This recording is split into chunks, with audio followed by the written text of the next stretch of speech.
에베소서 1장 17절에서 18절 말씀까지입니다. 에베소서 1장 17절에서 18절 말씀입니다. 우리 주 예수 그리스도의 하나님 영광의 아버지께서 지혜와 계시의 영을 너희에게 주사 하나님을 알게 하시고 너희 마음의 눈을 밝히사 그의 부르심의 소망이 무엇이며 성단에서 그 기업의 영광의 풍성함이 무엇이며. 아멘. 말씀 제목은 더 깊은 신앙이라는 말씀입니다. 더 깊은 신앙이라는 말씀으로 오늘 나누려고 합니다. 오늘 사도 바울이 기도를 하나님께 합니다. 참 중요한 게 16절 보시면 내가 기도할 때에 기억하며 너희로 말미암아 감사하기를 그치지 아니하고. 무엇을 기억하는 것이죠? 15절에 그것들이 잘 나오는데요. 주 예수 안에서 너희 믿음과 모든 성도를 향한 사랑을 나도 듣고 라고 하죠. 뭘 기도했어요? 기도할 때 뭘 기억했죠? 주님을 향한 믿음, 예수 안에서의, 주 예수 안에서의 믿음, 그리고 모든 성도를 향한 사랑을 기억한 겁니다. 우리가 기도할 때, 누군가를 위해서 기도할 때에 주님 이 문제 해결해 주세요, 저 문제 해결해 주세요, 그런 식으로만 기도하는 건 아니고, 기도하다 보면 그들의 영적인 상태, 신앙 상태를 보고 그들을 위해서 이렇게 기억하면서 기도하는 겁니다. 그리고 너희로 말미암아 감사하기를 그치지 아니했다라고 말하죠. 그러면서 이제 본격적으로 그가 이제 이 사도 바울이 이제 에베소 교회의 교인들이 더 깊은 신앙으로 가기를 원하는 그런 권면의 말씀을 그가 합니다. 대표적인 게 첫째로 지혜와 계시의 영을 너에게 주는 것. 그러니까 우리가 더 깊은 신앙으로 가려면 지혜와 계시의 영이 우리 가운데 있어요. 여기서 지혜와 계시의 영이라는 것은 우리가 잘 알듯이 이 성령님을 뜻합니다. 근데 왜 그러면 지혜와 계시의 영이 우리 가운데 필요할까요? 그 부분에 대해서 사도 바울이 뭐라고 하냐면 하나님을 알기 위해서다라고 합니다. 우리가 더 깊은 신앙으로 가려면 지혜와 계시의 영이 필요합니다.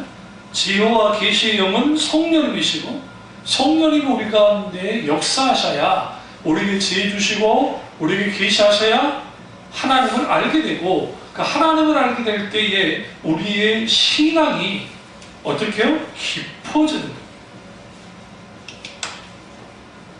그리고 우리가 더 깊은 신앙으로 가게 되면 우리는 질문을 던집니다.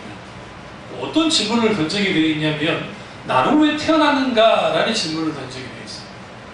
나는 왜 이 땅에 태어났을까? 그리고 나는 무엇을 위해서 살아가는 것인가?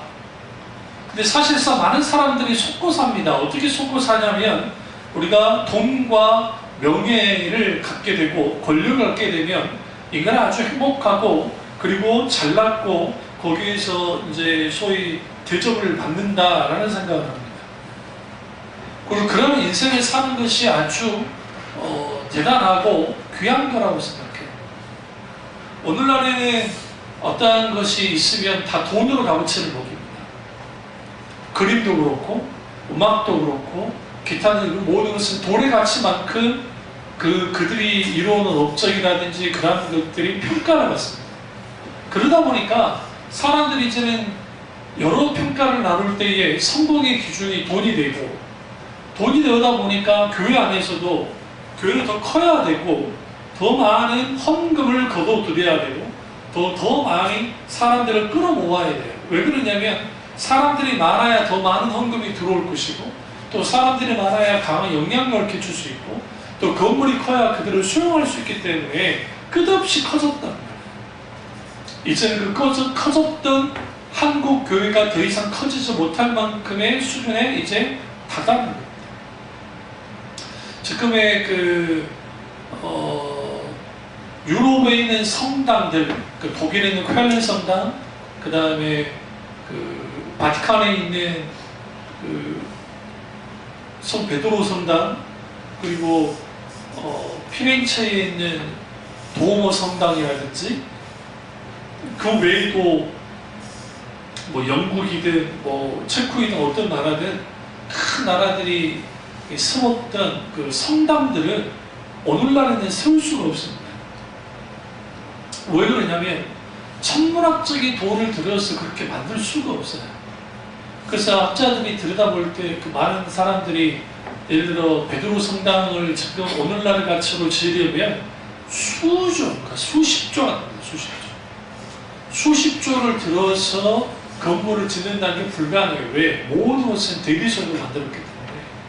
그 어마어마한 거기에 들어가는 인건비, 설계, 또 기타 등등 그 불가능한 시대. 근데 그게 가능했다는 거예요. 그 시대에. 그러니까 기독교 역사에, 그러니까 세계사에서는 그 시대가 암흑기라고 말하지만 카톨릭 기독교회사에서는 중흥기예요. 중흥기. 무슨 말인지 아시죠? 카톨릭 내부에서는 그 시대가 가장 절정기예요.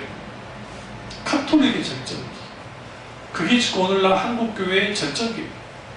근데 묻고 싶은 게 그렇게 어마어마한 일들을 이루었는데 과연 신앙은 더 깊어졌는가? 그렇지 못합니다. 많은 경우에. 그러니까 우리의 신앙이 왜 과거에 비해서 갑부 상태에 있는 사람, 잘하지도 않고 자라나지도 못하는 그런 상황에 있는 사람은 그냥 그런 경우는 없어요. 그러니까 잘 들으세요? 신앙은 자라나지 않으면 모두 후퇴하고 있는 거예요. 이건 성경에 말하고 있는 거죠. 그러니까 성경에 신앙은 자라나는 게 정상이에요. 근데 자라나지 않아요. 그냥 병조로 병들었거나 문제가 있는 거예요. 그러니까 신앙생활 할 때에 많은 사람들이 그 종교심을 가지고 기타 등 분위기 따라서 이렇게 신앙생활 하는 사람들은 그렇게 신앙생활을 해요. 근데 놀라운 게 자기 신앙의 상태가 어떤지를 분별을 못합니다. 잘 알지 못해요. 그러다 보니까 하나님과의 관계가 어떤 관계를 가지냐면 기계적인 관계가 되는 거예요. 역시 기계적인 관계는 뭐냐면 과거에 종교적 경험이 있고 또 성경에 대한 어떤 공부를 했었고 또 분위기도 그런 분위기 속에 자라 나왔으니까 교회를 다녀요. 그런데 이게 아주 기계적이에요. 그냥 왔다 갔다 하는 거야. 거기에 하나님과의 친밀한 교제를 고사하고 살아서 역사실 하나님을 만나는 경험들이 없어요. 어떤 특정 집회에서는 저 경험을 조금 하기는 해요. 그러나 막상 자신의 삶 속에서 그리고 때로는 이런 모든 것 속에서 그런 것들이 없어요. 그럼 왜 그렇게 되느냐? 지혜와 계시의 영을 주셔서 하나님을 알게 한다는 이 말씀처럼 우리에게는 적어도 성령님을 통해서 지혜가, 여기서 말하는 계시는 특별한 계시를 만나는 것이 아니라 하나님의 뜻을 알게 되는 일들이 우리 가운데 있어야 우리가 뭐 하느냐? 우리의 신앙이 자라나는 거예요. 한국교회는 좋은 신앙은 어떤 신앙이냐? 능력 있고 헌금 많이 하고 봉사 열심히 하고 기도 열심히 하고 예배 잘 참여하고 전도 잘하면 믿음 좋은 것이라고 가르칩니다. 그러다 보니까 여기저기에서 뭔가를 이룬 사람들, 그러니까 전도도 열심히 하고 뭐 하는 사람들, 그런 사람들이 자기들의 어떤 자랑을 하고 또 심파 쪽으로 흐르는 거예요. 저기도 종종 이쪽으로 뭐 알지도 못하는 사람들이 막 편지들이 날아오기도 하고 또 제 전화번호를 어떻게 알았는지 이제 날아와요. 그 문자들이. 그건 당연히 제 이름이 이제 우리 교단에 당연히 우리 교회하고 우리 형하고 형 이름을 치면 앞에 형이 있고 그 다음에 내가 있거든요. 그러니까 제 이름이 서울에 있으니까 우리 교회는 아주 크게 보이잖아. 참빛 중앙교회 하니까 뭔가 큰 것 같아요. 중앙자 들어가니까. 근데 참빛교회 하면 뭔가 좀 작은 것 같고. 그러니까 좀 큰 교회라 생각하고 이제 뭐 하는 거예요. 근데 이제 어떤 전도와 관련된 분이 보냈는데 아주 내가 참 재밌었어요. 왜 재밌었냐면 피아노 조율 5만 원에 해드리고 그 다음에 전도 관련된 간증 집회 이렇게 해드리고 뭐 어떻게 해드립니다. 그러니까 해주십시오. 제가 이제 한번 지나가면서 기독교 신문에 있다가 그런 전도 방법을 제가 본 적이 있어요. 그 무작위로 그렇게 보내가지고 그리고 홍보를 해서 뭔가를 하려고 하는 그런 것들을 서슴없이 합니다. 일종의 이제 교회를 위한 사역이라고 하지만 자기들의 이윤 사역을 위해서 이렇게 하는 거예요. 그 이윤 사역을 하는 거예요. 그럼 왜 그렇게 보내야만 하느냐? 과거에는 기독교 신문에만 광고를 내도 효과가 있었는데 온라인은 아무리 해도 효과 없어요. 그러니까 이제 접촉점이라는 게 이제 그러는 거고, 그렇게 계속 이제 그렇게 보내는 거죠. 그럼 왜 그럴까요? 자기들 말로는 이렇게 전도하고 이렇게 하면은 막 교인수가 불어나고 답니다라고 문구를 써놓습니다. 그럼 그들이 정말 하나님의 나라를 위한 방법이었다고 한다면 그러지 않겠죠. 일종의 그러한 것들은 뭐가 되어지냐면 수단이 돼요. 수단. 신앙이 수단이 되어지면 영적으로는 문제가 생길 수밖에 없습니다. 자라나지 않습니다. 그러면 하나님과의 관계 속에도 마찬가지예요. 나는 누구이고 나는 왜 태어났으며 나라는 존재는 뭐냐는 거예요. 하나님은. 이런 질문에 대한 답을 해줘야 돼요. 교회가. 근데 그런 답을 아무리 신앙생활을 오래 해도 그 말을 해주지 않아요. 경계성에서. 하나님 이야기하고 구원 이야기하고 천국 이야기하고 요즘은 지옥 얘기 안 하니까요. 과거에 지옥 이야기 많이 했지만 그리고 회개 이야기도 하지도 않고 십자가 이야기하지 않죠.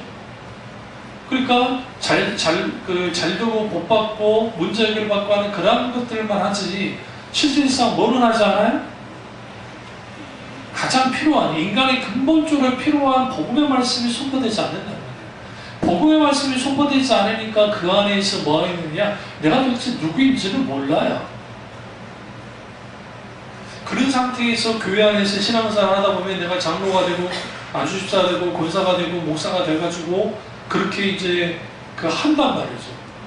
문제는 뭐냐면 그 어린 시절에 내가 하나님을 만났던 그 신앙과 오늘날 내가 목사가 되고 권사가 되고 장로가 되고 안수집사가 된 상황, 내가 그런 상황을 딱 들여다보면 별로 잘하지 않는 사람들이 생각보다 많다는 거예요. 이게 문제예요. 그래서 사도 바울이 그들에게 기도를 하면서 지혜와 계시의 영을 달라고 한 것은 하나님을 알기 위함도 있지만 또 하나는 영적 분별력이 중요하기 때문에 신앙생활에서 가장 중요한 영적인 분별력. 신앙은 날뛰는 것이 아니고 신앙은 묵묵히 자라나는 거예요. 멋지게 자라나야 돼요. 근데 자라나지 못하는 거예요. 왜 자라나지 못해요? 설교 말씀을 듣는 데 있어서 귀가 열리지 않은 사람들이 절대로 자라나지 못해요. 설교를 하는데 그 설교 내용을 듣긴 들어요. 그런데 그 내용을 듣고 그 내용이 뭔지 몰라요. 듣기만 하는 거예요. 그러니까 자라나질 않아요. 이게 뭔지 모르니까. 오늘날의 교인들은 자기들이 듣고 싶은 것만 듣고 듣기 싫은 건 안 들어요. 귀로 흘려버려요. 그러다 보니까 무슨 일이 벌어지냐면 마땅히 들어야 될 하나님의 말씀을 듣지 못하는 일이 벌어지고 그러니까 자라나지 않아요. 믿음은 철저하게 듣는 것과 관계가 있어요. 그래서 구약의 쉐마 이스라엘, 들으라 이스라엘아 라고 주님이 신명기에서 말했던 것처럼 쉐마장이라는 것이 있습니다. 근데 왜 그걸 쉐마라고 말했냐면 슈마 이스라엘 아도나이 엘로헤이누 아도나이 에하, 들으라 이스라엘아 하나님은 한 분이신 여호와시다 라는 그 말씀인데 거기에 슈마 혹은 쉐마 들어야 된다는 거예요. 근데 듣는 것은 그냥 들려주는 것이 아니라 지혜와 계시의 영이 성령이 우리를 듣게 해주셔야 들을 수 있어요. 그럼 우리 반드시 기도해야 돼요. 주여 내게 지혜의 영을 주시고 계시의 영을 주셔서 말씀을 깨달아가게 해달라. 들을 수 있는 귀를 열어달라고. 그래야 뭐 하느냐? 신앙이 더 깊게 들어요. 깊게.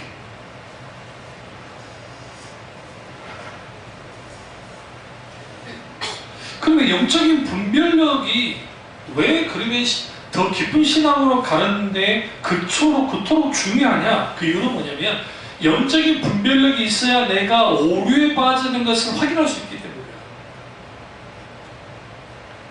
그리고 어떠한 것을 들여다봤을 때 이것이 영적으로 뭔가 오류가 있구나 라는 그것을 쉽게 알아챌 수 있어요. 그리고 그 그것을 그 사람들에게 막 비판하고 하는데 막 열정을 쏟는 게 아니라 나를 향해서 내가 하나님께로 조종하는 일들을 계속하는 거예요. 신앙은 사실상 조종하는 것에 성패가 달려 있어요. 우리는 날마다 매 순간마다 하나님께로부터 멀어지려고 하고 하나님과의 관계가 좋지 않는 경우가 많거든요. 그러니까 우리 생각과 달리 일들이 벌어질 때 우리는 당황하는 거예요. 이번에 그 조선대학교 어떤 과에 이게 잘못 발표를 했다며요. 80명인가 뭔가 합격자하고 불합격자를 이거 거꾸로 해가지고 발송을 하는 거 하는 게 난리가 났어요. 그러니까 합격됐다고 4시간 만에 되어푸니까 이제 학부모들 가만히 있나요? 그거 가지고 이제 막 전화하고 난리가 났죠. 그리고 자기는 떨어진 줄 알았고 아니면 대기권에 있던 애들은 붙었으니까 이제 또 얼마나 좋았겠어요. 잊지 말아야 될 실수를 한 거죠. 잊지 말아야 될 실수를. 그러니까 그런 일들이 벌어졌을 때 어떤 사람은 크리스찬 중에 나는 이제 안 될 거라 생각했는데 됐다고 다 받았는데 얼마나 감사했겠어요? 그런데 또 안 됐다고 하니 그 절망감은 어떻게 하겠어요? 그러니까 쉬운 게 없어요. 쉬운 게. 우리는. 단계.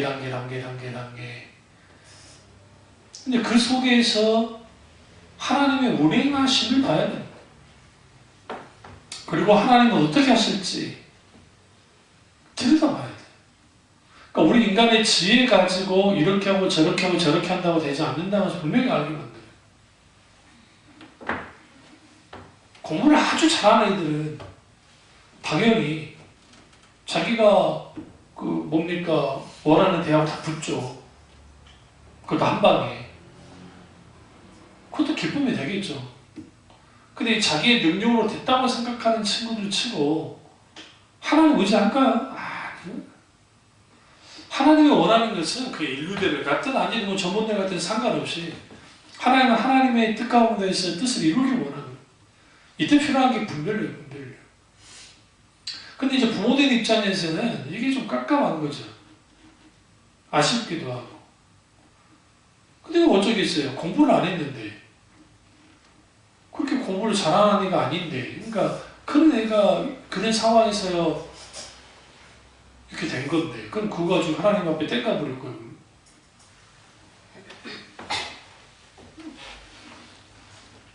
그럼에도 불구하고 우리가 하나님께 붙드는 것은 뭐냐면 그래도 착실하게 학교를 다녔고 그리고 하나님께 기도하는 그 모습들 속에서 요행을 바라는 게 아니라 하나님이 하고자 하는 일들을 하시기를 원한다는 거죠. 그리고 주님 해주시기를.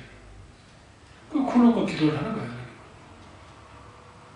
다만 문제는 뭐냐면 우리의 기대감과 하나님의 기대가 다르고 우리가 원하는 것과 하나님이 원하는 게 다를 수 있다는 거예요. 여기에서 이제 갈등을 하는 거죠. 그러니까 많은 젊은 친구들이 오늘날 4년제 대학을 나오지 않으면 대기업이든 어떤 기업이든 자기 원서를 쓸 수도 없고 또 설사 4년제를 나왔다 할지라도 지방대에는 써주지도 않아요. 어지간해서. 그리고 서울에 안에서도 서울대 고대 연대 아니고서야 사실상 그렇게까지 막 열광하지 않아요. 기업들이. 그러니까 아주 좁죠. 좁은 상태에서 얘들이 그렇게 살아가요. 그게 전부인 건 줄 알고 살아갔는데 막상 살다 보면 그게 아니란 걸 알아요. 그게. 그 친구들 중에 예수 믿는 친구들이 있다고 이제 가정을 합시다. 예수 믿는 친구들이 이제 좀 더 신앙생활을 잘하면 좋겠는데 고3 때는 대학 가야 된다고 막 그러더니 이제는 대학교 들어가서는 취업 준비한다고 신앙생활을 등한시하고 막상 좋은 직업에 직장에 들어가니까 직장생활 한다고 신앙을 등한시하는 친구들이 생각보다 많겠죠. 무엇을 잃어버려요? 신앙을 잃어버렸으면 다 잃어버려요. 군대에서 많이 봤어요. 군대에서 믿음이 좋았다고 하는 사람들이 군대 가서 신앙이 무너진 것도 봤고 농담 아니고 자칭 지가 신앙생활 잘했는데 막상 군대 들어가서 완전히 풀어져 버렸어요. 오히려 신앙생활을 개떡같이 하다가 와가지고 하나님 만난 사람도 있어요. 완전히 신실하게 바뀌었어요. 그러니까 나한테 와서 묻기도 하고 성경에 대해서 묻기도 하고. 그러니까 그런 것들이 보면서 내가 아이러니해지는 게 뭐였냐면 자칭 자기들 신앙생활 그렇게 잘했다고 하는데 왜 저 정도 무너져 버리는 것인가. 그들이 갖고 있는 신앙이라는 것이 뭐냐는 거예요. 그러니까 인격자신 하나님을 알아가는 게 매우 중요하고 거기에는 지와 계시 여기 우리한테 분명하게 역사해 주셔야 돼요. 그 속에서 영적인 분별력을 가져서 우리는 뭐 하느냐, 우리의 오류를 하나님의 말씀으로 분별함으로 뭐 해야 돼요? 계속적으로 점검해야 돼요. 신앙생활하면서 가장 어려운 게 뭐냐면 갈등이에요. 어떤 갈등이냐면 나와 하나님과의 갈등이요, 나와 세상과의 갈등이에요. 우리가 세상과 나 사이에 화해를 하는 순간 무슨 일이 벌어지냐면 하나님과 원수가 되고 하나님과 나 사이에 이제 갈등 관계를 청산하고 화해하게 되어지면 세상과 내가 원수가 돼요. 여기서 말하는 세상은 사람들이 사는 세상을 말하는 것이 아니라 원수가 지배하는 어떤 세상 조류라는 이런 것들. 그러니까 그렇게 되기 때문에 마치 신앙생활은 위태에서 온 외줄타기와 똑같아요. 여러분 외줄 타신 분들이 가장 위험한 곳이 어딘지 아세요? 가장 위험한 곳 중앙이에요. 중앙. 그 이유가 뭐냐면 쭉 갔는데 바람이 막 불 수 있잖아요. 확 불어버리면 내가 앞으로 갈 수도 없고 뒤로 갈 수도 없으니까 이때 가장 위험하다. 그리고 대부분의 외줄타기 하신 분들이 뒤로 가는 건 거의 없어요. 그러다가 사고를 할 때. 그럼 계속 앞으로 가야 돼요. 신앙은 앞으로만 가야 돼요. 왜? 뒤로 물러서기 없다고 생각이 많으니까. 침략에 빠지지 않고. 그 하나님은 우리 믿음이 물러서는 것에 대해서 기뻐하지 않는다고 말씀하셨던 거예요. 그런데 오늘날 너무나 많은 사람들이 어떻게 하느냐, 앞으로 가지 않고 뒤로 간단 말이에요. 왜? 앞에 힘들고 어려우니까, 바람 불고 고통스럽고 고난스러우니까 뒤로 밀려가는 거예요. 밀려가니까 무슨 일이 벌어져요? 그러니까 아주 자빠지는 거예요. 용케 자빠지지 않은 사람은 줄에 매달리고 있는 거예요. 이러지 못하고 저러지 못하고. 그런 상황에 있게 되었으면 신앙은 자라나지 않아요. 성경을 읽을 때도 마찬가지입니다. 그리고 설교를 들을 때도 마찬가지고 또 이걸 반복하게 들을 때도 마찬가지예요. 우리가 내 신앙에 있어서 내가 지금 계속 하나님 나라를 바라보면서 천상을 바라보면서 내가 지금 가고 있느냐 아니냐. 근데 그 가는 길을 중단한 사람들이 너무 많아요. 오늘날 생각보다. 그러니까 나이가 들잖아요. 목사님들 어느 정도 교사가 있고 나이가 들면 이제 나 그 노년을 신경 쓴단 말이죠. 과거에 우리 내 지금 목사님 말고 그 위에 있는 목사님, 그러니까 우리 할아버지 목사님이라고 하죠. 그 목사님들이 목회하실 때 한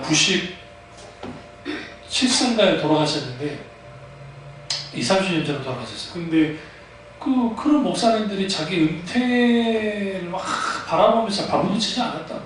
진짜. 오히려 하나님 앞에 충분히 헌신봉사하고 그랬던 분들. 근데 오늘날은 달라요. 어떻게든 뭐 하는가요? 자기의 미래에 대해서 그 생활의 안정을 위해서 하는 거. 그 자체는 나쁘다는 할 수는 없는데, 이제 문제는 뭐냐면, 그런 것들이 그쪽으로 다 가는 거예요. 그러니까 그걸 위해서 뭘 하느냐? 자신한테 교회를 물려주는 거예요. 왜? 물려주는 순간 자신을 보장시켜 줄 거고, 그리고 자기 자식도 그걸로 또 먹고 사는 일이 벌어질 거고. 그러니까 지금도 그렇게 물려주는 일을 한다는 것은 뭐냐면, 이런 말 하면 죄송하십니다만은, 소위 종교 사업이 쏠쏠하다는 의미예요. 굳이 표현하면. 그래서 하나님의 뜻 가운데서 했습니다. 그렇게 믿지 않아요. 이런 말 하면 좀 그렇지만, 제가 신도원 다닐 때에 저보다 훨씬 공부도 못하고, 저보다 훨씬 능력이 없던 친구인데도 불구하고, 아버지 잘 만나가지고, 밥을 유혹하는 걸 봤어요. 그 머리로 유학할 수 있을까 생각하는데 그래도 유학 가더라고. 그게 이제 좀 들여다보니까 그게 정식 유학은 아니고 한인 그 목사가 세운 신학교를 가는 거예요. 그런 데를 가가지고 거기에서 학위를 받아서 오는 거죠. 일종의 뭐 하는 거야? 학위 물타기를 하는 거죠. 그러니까 그렇게 해가지고 그 아버지 자리를 또 꿰차는 거예요. 그러니까 그러한 뭐 영국으로 유학 같은 친구들 사이에서 막 그 친구들을 쭉 보면 그런 게 있어요. 그러니까 그런 것들을 통해서 뭔가를 하려고 하죠. 뭐는 이제 공부 잘 받아서 그런 거 뭐라 하겠어요. 근데 문제는 이제 이 신앙에 있어서 가장 중요한 것은 영적인 분별력이고 그 영적인 분별력은 하루아침에 생기는 것이 아니라 말씀에 대한 깊은 이해와 그리고 하나님의 뜻을 늘 추구하며 살아갈 때 생기는 겁니다. 그럼 이것이 있어야죠. 근데 문제는 하나님과 나 사이의 관계가 이게 극단적인 관계로 계속 가는 거예요. 여기서 이제 문제가 되는 거예요. 그게 자라나지 않아요. 그러니까 하나님 방향으로 계속 가면 좋겠는데 인간은 절대 그러지 못한다니까. 하나님 방향. 중단하거나 뒤로 돌아서 가거나 그러니까 세상이 우리를 잡아 끌어요. 계속 세상이 끌어가요. 그러니까 세상이 끌어가는 대로 끌어가니까 거기에서 이제 그 야망 가지고 목회를 하든 아니면 신앙생활 하든 뭘 하든 하는 거예요.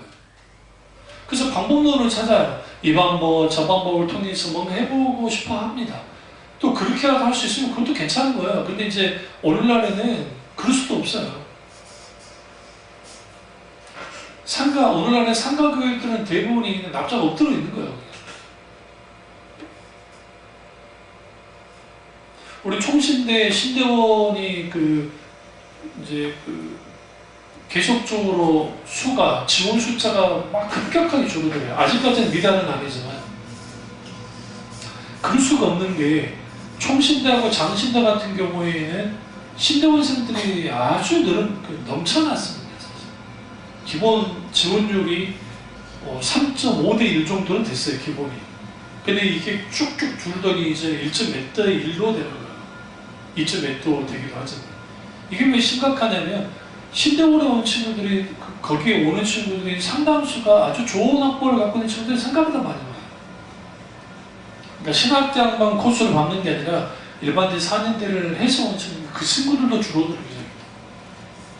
그럼 이거는 뭘 의미하냐면 다른 데보다 학생 모집에 용이한 총신대나 장신대 같은 데도 이렇게 되어진 반에 다른 데는 말할 것도 없어요. 한 세대 지나가면요 목사님들 찾기가 쉽지 않을 거예요.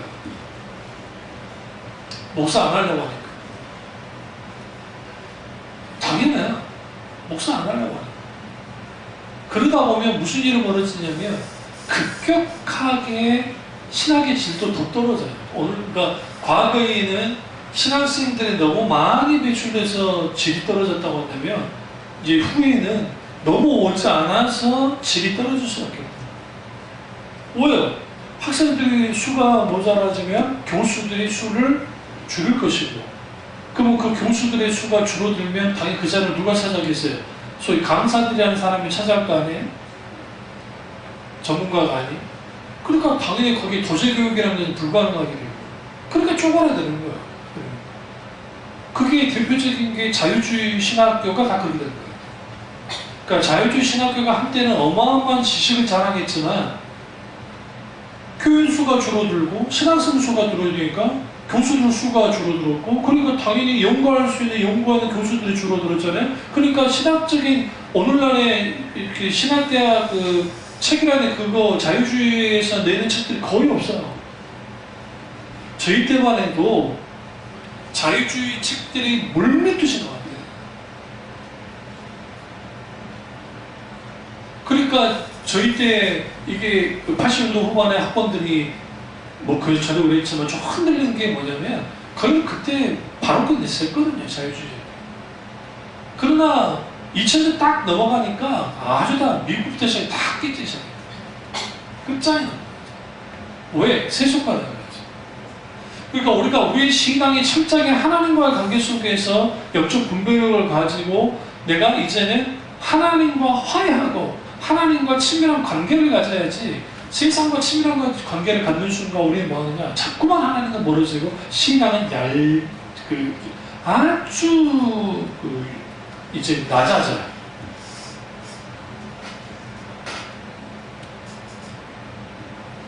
근데 오늘날에도 이러한 것들이 있게 되는 거죠. 신앙의 깊이가 낮아지는 이유 중에 하나는 뭐냐면, 첫째는 사유하는 신앙이 없어서 그래요. 깊이 사유하지 않아요. 두 번째는 신학이 없어서 그래요. 무슨 신앙생도 아닌데 어떻게 평신도가 신학을 가져야, 신학을 가져야 돼요.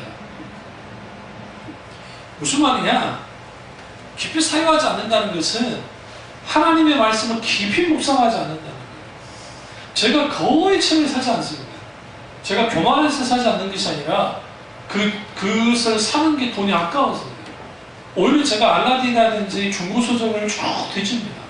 그리고 과거에 있었던 그 게라사 같은 책들, 심지어는 절판된 책까지도 계속 찾아봐요. 그러다가 어쩌다 한 번씩 절판된 책이 딱 나타날 때가 있습니다. 그럼 저는 막론하서 삽니다. 근데 그 책을 보기는 좀 불편하긴 하지만 그 책이 아주 좋아요. 그 책들이. 그런 책들은 다시 살아나도 괜찮을 것 같은데 안 읽어요. 왜 안 읽냐면 일단 좀 난해하고 어려운 것 같고 재미없거든요. 감동이 없거든요. 근데 사실 감동이 없는 게 아니에요. 왜 그러냐면 거기에는 그 저자가 고스란히 정말 신앙과 삶과 연구를 통해서 녹여낸 것들이 생각보다 굉장히 많습니다. 그리고 시대에 대해서 잘 드러내는 것들이 있습니다. 근데 이러한 책들이 외면을 받아요. 외면을 받고 그냥 간증책이나 대형교회 목사들 자기들 설교 막 했던 것을 그 밑에 있는 목사든 뭐 본인이든 누구든 그걸 좀 수정하고 보완하고 조금 만져가지고 그럴듯하게 책을 딱 낸단 말이에요. 물론 그분들의 책을 읽지 말라는 것도 아니고 읽을 필요 없다는 거 아니에요. 어느 정도 도움은 되지만 그렇다고 그런 책이 그 깊이 있는 내게 울림을 주느냐, 그렇지 않아요. 그렇지 않아요. 그럼 출판사에서는 왜 그런 목사님들의 책을 내주느냐? 당연하죠. 교인수가 10,000명 정도 넘어가니까 못해도 반만 읽어도 5,000명이 읽어주잖아요. 기독교에서 베스트셀러는 7,000권만 팔려도 베스트셀러예요. 기독교 책. 그러니까 담임 목사가 그렇게 그 책을 했는데 또 그 사람, 그분을 향한 팬도 있을 거 아니에요. 팬덤이 있을 거 아니에요. 그러면 그 사람들과 같이 사주고 뭐 하니까 그 이름만 보고 사는 사람도 있으니까. 그러니까 그런 책들을 이게 그래도 출판사가 또 책을 안 내면 망하니까 그런 걸 통해서 유지를 하는 거예요. 근데 막상 그런 책들을 한번 딱 쭉 펴보면요. 그런 책도 있겠지만 대부분이 목차만 봐도 대충 내용을 알 것 같아요. 그리고 한번 쭉 훑어보면 아주 감동스럽고 그럴싸한 내용이긴 한데 근데 거기에 어떤 깊은 무슨 사유하게 하는 그런 일들이 있느냐? 그렇지 않습니다. 제롬의 책이라든지 그리고 예레미야스라든지 막 기타 등 동방교회에 있었던 교부들의 책이라든지 그런 책들을 한번 쭉 읽으면 난해하긴 한데 그냥 읽다 보면 거기에서 아주 깊은 뭘 갖게 되냐면 이 표현이 좀 신학적으로 신비함을 느껴요. 신비함이라는 게 깊이 내가 공감하고 거기에서 신앙을 생각하고 하나님 묵상하는 일들이 있는 거예요. 김한수 목사님이 아우구스티누스의 고백록을 읽고 우리 한글로 번역된 고백록 말고요. 원전으로 된 고백록을 읽고 그때 느꼈다잖아요. 그 부끄러움을. 나 신앙의 부끄러움을. 여기도 참여록 있어요. 근데 주로 대부분 참여록은 어디만 있냐면요. 앞에 있는 아우구스티누스의 스토리만 읽어요. 그 뒤에는 이제 아주 좀 복잡한 그러니까 거기 논쟁과 예를 들어서 빛과 어둠, 영생과 예를 들어서 죽음과 뭐 어떤 그런 관계, 우주에 대하여, 구원에 대하여, 하나님에 대하여, 뭐 기타 뭐 대하여 막 그런 것들은 사람들이 좀 어렵다 생각해서 안 읽어버려요. 사실은 거기가 아주 중요한데 그걸 읽지를 않으니까 신학대학 교수님들이 하는 일이 뭐냐면 아우구스티누스의 책을 서머리를 하되 서머리 50장, A4지 50장 띄어쓰기 하지 말고 50장 그게 딱 시켜버려요. 그럼 50장을 시켰다는 무슨 말이냐면 읽으라는 소리예요. 읽으라는 소리. 그럼 그거 확인 누구한테 시키겠어요? 당연히 조교한테 시키죠. 조교가 보겠죠. 그럼 또 이걸 돌려막기 할 수 있잖아요. 누가 하나 한 거 가지고 돌려막기 할 수 있잖아요. 그걸 또 방지하기 위해서 너희의 의견을 쓸 거 하면서 거기다 또 의견까지 쓰게 만들어요. 그럼 왜 그런 일을 하느냐? 신학생들이 워낙 책을 안 읽으니까 그렇게라도 그걸 읽히려고 해요. 제가 고백록을 처음 접할 때가 20대 초반이었고요. 20대 초반에 읽었었던 그 아우구스티누스의 그 고백록과 40대 읽었던 그 고백록은 달라요, 느낌. 정말 느낌이 다르고, 톨스토이의 인생론을 읽었던 10대 후반에 있었던 그때와 많이 넘어서 그 인생론을 읽을 때의 느낌이 완전 달라요.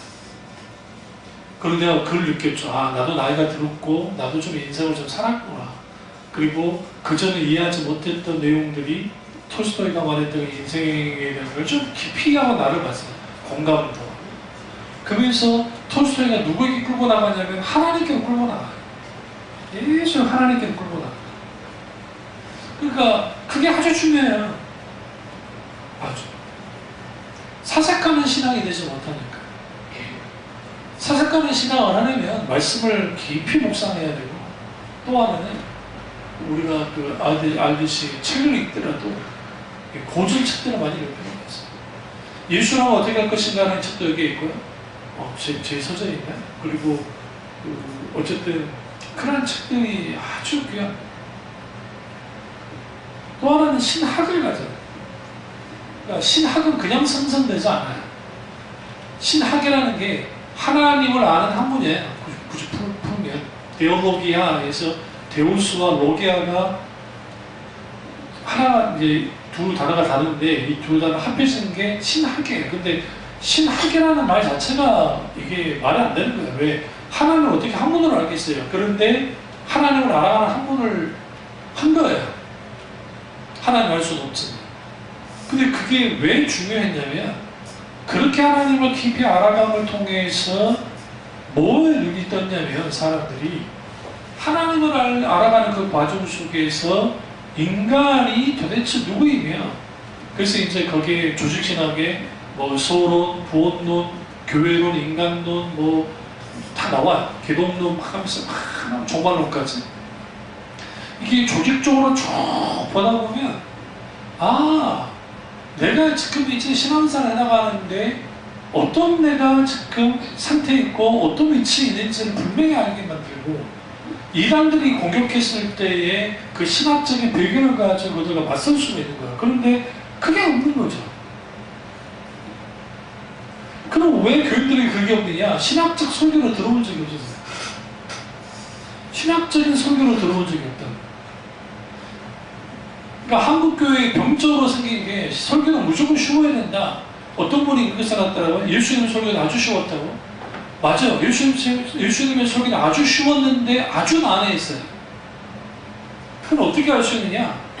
예수님의 일상생활 속에서 있는 것을 비유로 말씀하셨어요. 설교 보시면 다. 그런데 제자들이 그 비유를 듣고서도 이해를 못했어요. 상담으로. 그래서 예수님께 물었어요. 이 묻는 게 아주 중요해요. 그러니까 여러분 설교라는 게 설교를 듣고 설교 듣는 게 끝나는 게 아니고 설교 듣고 난 다음에 내가 어떤 의문이나 하지 못한 게 있으면 물어야 돼요. 이게 뭐냐면 예수님 당시 있었던 디다케라는 교육 방식이에요. 토론. 그 교회 안에 왜 토론이 사라져버렸냐면 목사님들이 찍어 눌렀거든요. 교인들이 너무 지식적이 되면 기어 오른다고. 안치한다고. 그러니까 그냥 무조건 믿어, 덮어놓고 믿어, 그렇게 가르쳐놨어요, 한국교회가. 그러다 보니까 질문을 할 수 있는 교인들이 안 된 거예요. 질문을 위한 질문은 잘못되고 비판을 위한 질문은 잘못됐겠지만 궁금한 거를 질문하는 이거는 아주 귀하잖아요. 그 질문까지도 막아버렸단 말이에요. 그러니까 한없이 교회가 얕아지는 거예요. 수준이 아주 땅에 떨어져 버리는 거예요. 그러니까 고통의 이유, 신종 노무자, 하나님 과연 선하신 분인가? 이 세상은 정말 악이 존재하는가? 하나님을 존재하시는 분인가? 하나님이 창조했다는 그 창조는 왜 하신 것이고 인생은 어디로 올라가는 것인가? 뭘 해야 되는가? 우주는 뭔가? 그러면 신앙의 입장에서 우주는 무엇인가? 인간의 행복은 어디로부터 찾을 수 있나? 기타 등등 수많은 질문을 던질 거 아닙니까? 그 질문에 대한 해답을 제시할 수 있어야 돼요. 그렇게 성경만으로 해서 성경만으로 그걸 해줘야 된다. 맞아요. 성경으로 해줘야 되는데 성경이 분명하게 그 부분에서 해답을 주지만 신학적인 그러한 눈이 없으면 절대로 그에 대해서 말해줄 수 없어요. 그럼 어떤 식으로 말하느냐? 성경 하는 사람들이 성경에 이 구절이 있어, 이 구절대로 믿고 그냥 따르면 되는 거야. 그러고 말아요. 그러니까 받아들여지지가 않는 거죠. 너무 극단파들이 심리학도 잘못된 것이고 상담학도 잘못된 것이고 기타 그런 것도 다 잘못된 것이다. 그런 거 있으면 안 된다고 주장하는 사람도 있어요. 그 존 메가드라는 옥성호 집사 같은 사람들.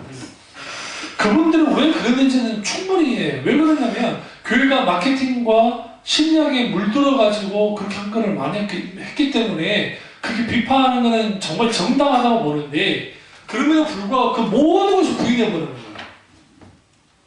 거예요. 이게 왜 큰 오류냐면 그게 심리학과 그 다음에 상담학이나 어떤 것이든 간에 거기에는 인간에 대한 깊은 이해를 갖고 있어요. 연구를 많이 했기 때문에. 참고하는 것 자체는 잘못된 게 아니에요. 그러니까 옥소원 집사나 그리고 그 존 메가드가 우려하듯이 그것이 주가 되는 게 잘못된 거죠. 그게 마치 질린 것처럼 짬뽕 시켜가지고 그게 막 그런 것처럼 하는 게 잘못된 것이지 그것에 대해 참고하는 것 자체는 잘못된 게 아니란 말이에요. 그래서 개나종 목사님이 미국 갔다가 그 논쟁하고 왔잖아요. 그 계통에 넣는 거예요. 분명하게 그 부분은 인정을 하는데 그걸 너무 심할 정도로 주장을 하니까 그래서 그냥 물어봤다는 거 아니야. 아니 목사님이 저분이 원래 저런 분이야. 그런 분이야. 그럼 그런 분들이 있냐고. 일단 그러니까 학을 떼죠. 그런 극단주의를 가면 일종의 교조주의에 다 빠져버려요. 그러니까 신앙이 경직되는 거예요. 그러니까 신앙이 경직되는 거는 뭐냐면 이 사람들 아주 믿음이 좋은 것처럼 느껴져요. 뭐 성경하고 뭐 하니까 이야기 나눠보면 대단한 사람 같아요. 근데 막상 딱 들여다보시면요. 자기들끼리 프레이하는 거예요. 자기들끼리 믿음이 좋은 사람들인데 딱 불신자라든지 세상 사람들과 대화를 하면 대화가 안 통해요. 왜? 딴 나라만 하니까. 그래서 신학이라는 게 그것이 필요한 거예요. 신학은 깊이 하나를 이해하면서 한국적 소양을 키워서 어떤 그 부분을 말할 때 그건 말해줄 수 있어야 돼요. 대화할 수 있어야 돼요. 근데 이런 부분들이 사라지기 시작하면 이제 무슨 일이 벌어지냐면 신앙이 자라나지 않는 거예요.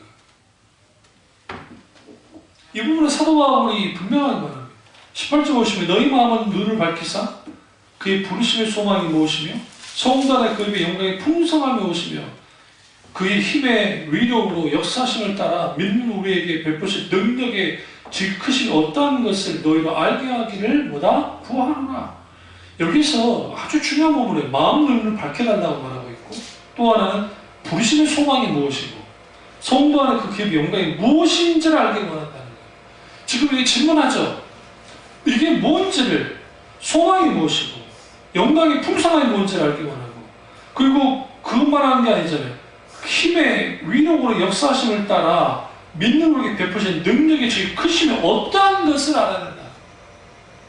그래서 어떤 신학자가 했던 말이 기독신앙은 어떻게 신앙이지 무엇의 신앙이 아니라고 말하는 거예요.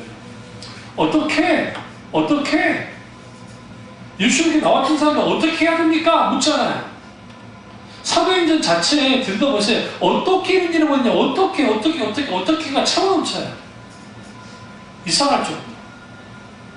묻는 거예요, 계속. 하나님 어떻게 해야 되냐. 어떠한지를 깨달아 알아야 된다. 이게 뭐와 연장선상에 있냐면 지혜와 계시의 영을 우리에게 주셔서 성령을 주셔서 하나님을 깊이 아는데 그걸로 끝나는 것이 아니라 여기 그 소망과 부르심의 소망과 그 다음에 기업의 영광의 풍성함과 그리고 하나님의 능력의 위력으로 역사를 따라 나타나는 그 능력의 적의 크기가 어떠한지를 아는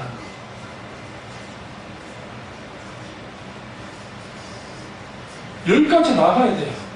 그래서 여러분 옥중서 시인이 그 사도 바울의 옥중서 시인이 에베소, 빌립보, 골로새, 빌레몬서까지라고 보는데 옥이 갇혔을 때 썼던 편지인데 근데 그 옥중소신의 꽃이 어떤 거냐 한자마다 다르긴 하지만 많은 사람들이 에베소서를 보는 거예요.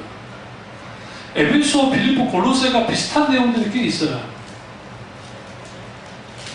근데 그가 감옥에 갇히면서 사도 바울은 우리에게 고면하는 거예요. 어떻게 더 깊은 신앙으로 가라는 겁니다. 더 깊이 들어가야 돼요. 그러려면 우리는 반드시 말이야 지혜와 계시의 영의 성령이 우리한테 계셔야 되고 깨달아 알아야 되고 우리는 사색한 신앙을 가질 뿐만 아니라 또 하나는 신학을 가져야 뭐 각자의 신학을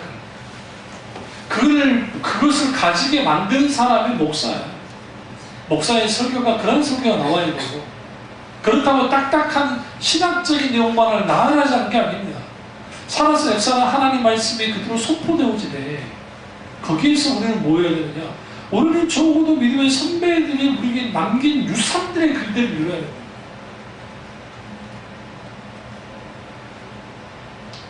달라스 윌라드의 이 책을 먹으라는 책이 있습니다.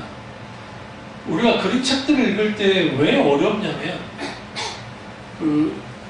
서양에 있는 목사님들이나 그분들의 책을 읽을 때 어려운 이유가 이 사람들 언어 방식이 달라요. 그리고 그 삶의 방식이 달라요.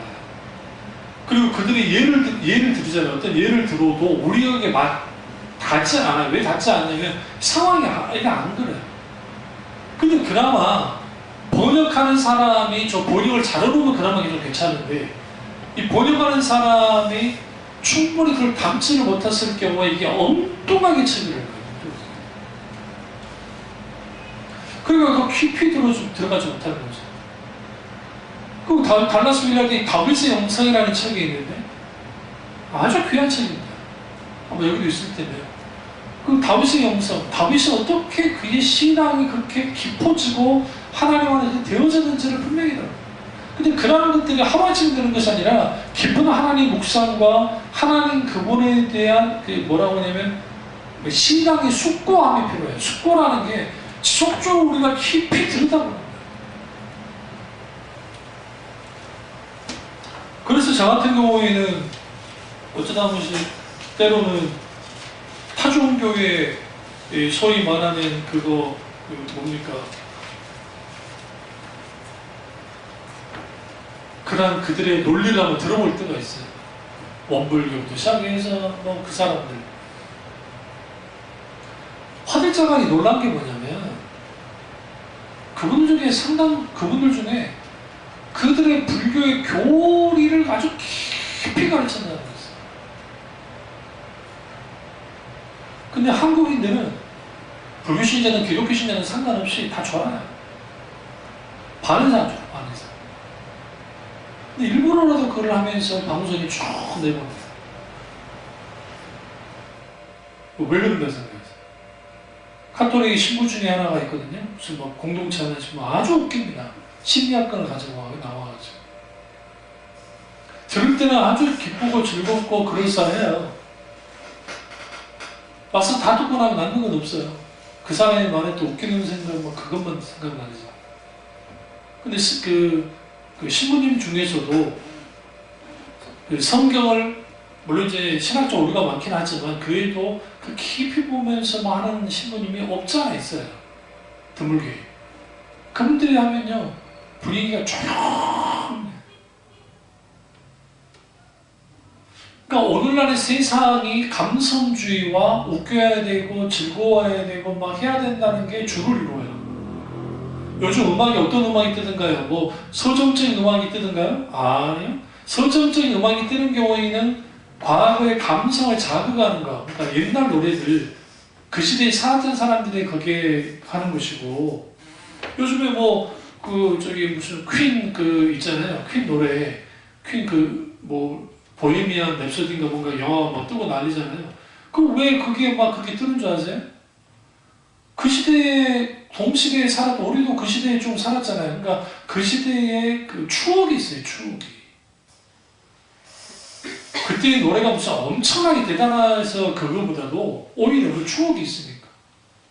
우리 어쩌다 길 가다가 드라마나 아니면 그 할 때 손에 손 잡고 벽을 넘어서면 나는 딱 생각나는 게 딱 하나밖에 없어요. 그 이거 있죠? 굴렁굴렁새 해가지고 꼬맹이가 이거 하고 있잖아요. 그게 먼저 딱 떠올라요. 코리아나가 막 그때 뭐 불렀잖아요. 그러니까 막 할 때. 그 친구가 나이가 벌써 이제 나이가 뭐 30 몇 살 됐다고 하는 것 같은데. 그러니까 그거밖에 생각 잘 안 나요. 다른 거보다 가장 강하게 남아있기 때문에. 그럼 그때의 추억으로 가거든요. 그러니까 오늘날 감성만 있는 신앙이 되다 보니까 이게 1, 2년이 아니고 한 3, 40년을 한국교회를 지배했단 말이에요. 이제 그게 주가 됐어요. 그게 주가 되니까 이제는 더 이상 뭐가 있을 자리가 없어졌냐면 지성이 아니고 지성. 하나님은 지성을 통해서 역사하시는데, 그리고 그게 감성에 영향을 줘서 신앙의 정서가 움직여서 바뀌는데 그런 일들이 없어져 버리니까 무슨 일이 벌어지느냐? 이제는 감성으로만 하는, 거기에 소위 말하는 체험, 어떤 은사, 뭐 기도응답, 무슨 어떤 일들, 뭐 어떤 기적이 일어났느니 어쩌느니 뭐 어떤 거 하면서 감성만 넘쳐나는 거예요. 그러니까 이게 소위 점검도 되지 않는 소위 말하는 간증만 그렇게 하는 거죠. 그 다음에 그것도 나타나는 게 뭐예요? 신앙의 단순화예요. 신앙을 아주 단순화시켰어요. 어떤 식으로 단순화시켰냐면 신앙생활 아주 쉬운 거라는 거죠. 어떻게? 그냥 하나님께 나와서 기도하고 고백하고 나 믿었다고 하면 다 구원받았다고 딱 단순화시켜버렸어요.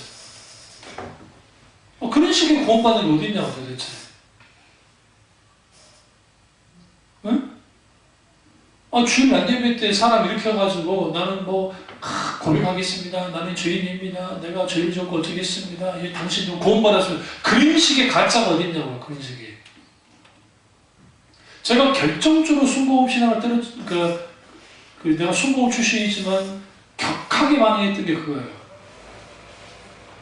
그 삼반적 축복도 시작해서 그게 아주 잘못되고 본용주의에 빠져있는 그런 것들도 제게 강하게 영향을 줬지만, 또 하나는 뭐냐면 말도 안 되는 거예요. 두 가지.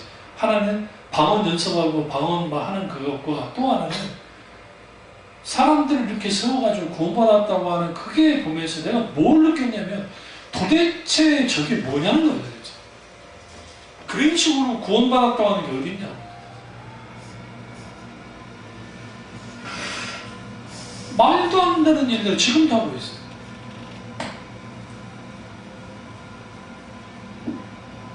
그건 있을 수 없는 일이에요. 빌리그람 목사님이 엑스폴로 76년인가 뭐 그때 와가지고 사람들 일으켜가지고 막 똑같은 일을 했던 거예요. 그게 소위 분강사라고 하는 사람들 했던 일들. 그리고 막 신앙을 외식했던. 근데 더 놀라운 건 뭔지 아세요? 거기 모인 사람들 불신자들이 모인 게 아니에요. 소위 교회를 다닌다고 하는 사람들이 모였는데 그때 수십만 명이 일어나서 그 기도를 했어요. 내가 이제 예수님을 주님으로 영접한다고. 그게 쇼죠. 코미디죠. 그게. 왜 그때 왜 일어났겠어요? 자기들이 구원의 확신이 없던 거예요.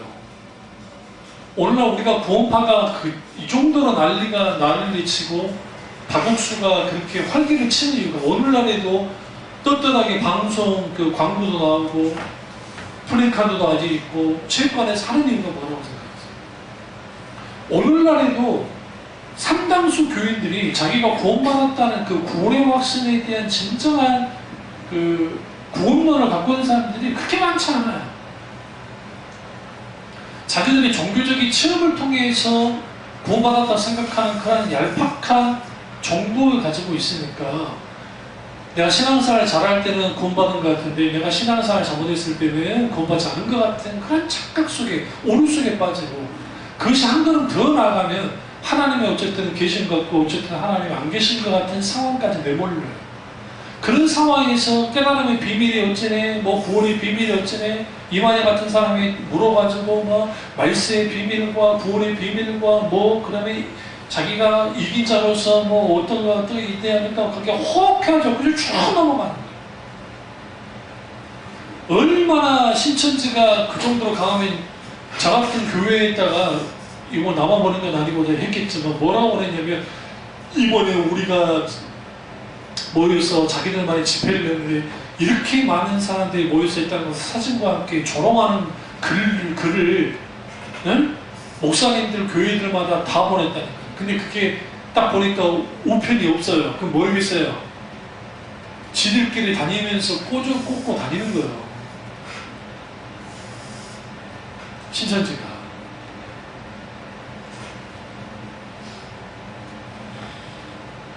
지금 숫자가 한 15만 명이 넘는다고 말해요. 과거에는 이미 15만 명이 넘었고 과거에는 뭐 5만, 6만 했는데 지금은 15만 명 이상 돼요. 이만큼 뭘 의미하냐면 한국교회가 신앙생활을 한 다음에 더 깊은 신앙으로 가도록 양육하고 이끌어줬어야 되는데 신앙의 감성화, 신앙의 단순화, 그리고 삶과 신앙이 괴리되어지는 것으로 가다 보니까 더 깊은 신앙으로 가지 못한 거예요. 자라나지 못한 거예요. 그 팀을 어떻게 해요? 파고들고 이단들이 난리를 친 겁니다. 그러니까 이런 말 하잖아요. 한국교회 신앙은 어리다, 부족하다는 거, 그런 주장들을 해요.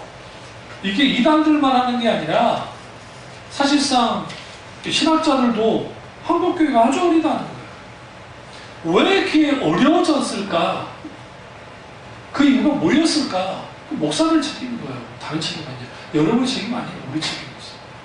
강단에서 십자가의 복음이 사라졌고 하늘나라의 복음이 사라졌고 그리고 사유할 수 있는 메시지와 그리고 신학에 대한 교육과 그다음에 교리 교육과 이런 것들이 사라지다 보니까 그 자리를 엄한 감성주의가 단순한 신앙의 형태가 그리고 번영주의와 신용주의와 어떤 적극적 사고방식과 이런 것들이 자리를 잡고 신앙인 것처럼 그럴싸하게 치장하라고 하는 다음에 그리고 찬양도 감성화되고 설교도 감성화되고 예배도 감성화되고 그리고 그들의 활동하는 모든 것들도 감성화되어져서 감정 놀이만 하다가 정작 인격주신 하나님을 깊이 묵상하고 삶 속에서 역사하시니까 하나님에 대한 어떤 기대감과 그리고 그분과의 친밀한 교제를 나누는 것들은 사라져버렸다는 거예요. 그러니까 아침에 말씀드렸지만 외줄타기를 하는데 이제 앞으로 가지도 못하고 뒤도 가지도 못하는 애매한 상황 속에 벌어져서 거기서 추렁거리면서 계속 있는 거예요. 주님이 그 자리에서 벗어나오라는 거예요. 더 깊고 깊은 신앙으로 나오라는 거죠. 그게 가능하려면 우리는 반드시 사도 바울의 기도처럼 지혜와 계시의 영이 우리 가운데 있어야 되고 이렇게 하나님을 깊이 알고 우리는 깊이 사유 있는 신앙을 가져야 됩니다.